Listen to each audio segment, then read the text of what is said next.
In 1974, almost 40 years ago, with the advent of Dungeons & Dragons, I became one of the early adopters of that game, and I created elaborate D&D campaigns for my friends. Even before the advent of personal computers, and specifically the Apple II, I began to create some of the first computer role-playing games based on my D&D worlds. And after 28 versions written on a teletype, I created what became the Ultima series, which remains today the longest-running RPG series in the history of gaming. But it is long overdue for me to return to my fantasy role-playing game roots and again help to redefine what a fantasy role-playing game can be. Since my original trilogy of trilogies is completed, we are building a brave new world to discover and explore, new challenges to conquer, new ethical parables to test your virtues. And I, as Lord British, will be with you in the game, and together we will forge this new world. I would like to invite you to join me and our team on the grand adventure of creating the next great role-playing game. As a modern reincarnation of what made your avatar's adventures so compelling for the last few decades, I invite you to join us in the creating of Shroud of the Avatar.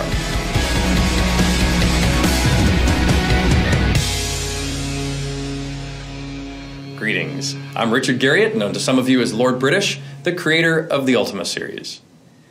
You know, without question, our industry continues to make amazing advancements in audio-visual presentations for games.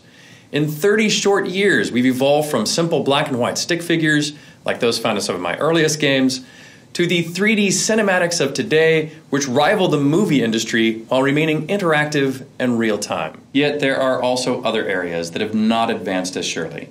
Most modern RPGs, for example, have digital storytelling within them, but all a player generally needs to do is to speak to every NPC with a tag over their head, click on almost all the options provided, and then follow the arrows on the map until they reach their goals. Players of most modern RPGs have almost identical experiences to one another, just as the designers scripted it.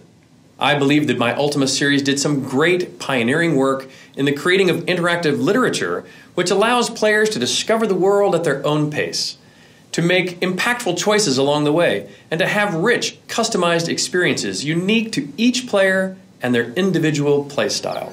With Shroud of the Avatar, we're going to be re-establishing role-playing elements of the RPG genre.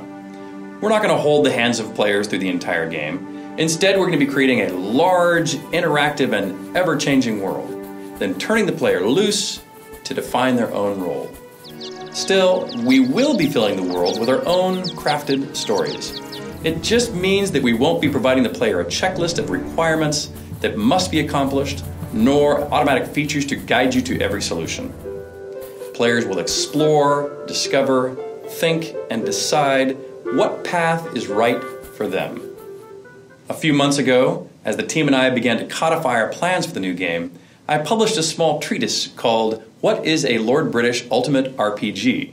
It's also posted on the Shroud of the Avatar site if you wish to read it. Some of the key ideals I outlined then, which we're adhering to in the creation of this new game, are as follows. First, we're creating a detailed, interactive world. If something looks like it should be interactive, it should respond to interaction. Second, we're creating physical game components which reflect the reality of the world. So even though this game will be a digital download, we've already begun to create things like cloth maps, runic texts, and other mysterious swag which we'll make available to players. Third, we're crafting logically constructed, internally consistent, socially relevant stories for the player to explore. This makes it easy to suspend your disbelief and feel that the world is a real place which we can explore together. Not in the treatise, but clearly of great importance, are things like crafting, player housing, and PvP combat, all of which we'll be outlining in subsequent videos and blogs.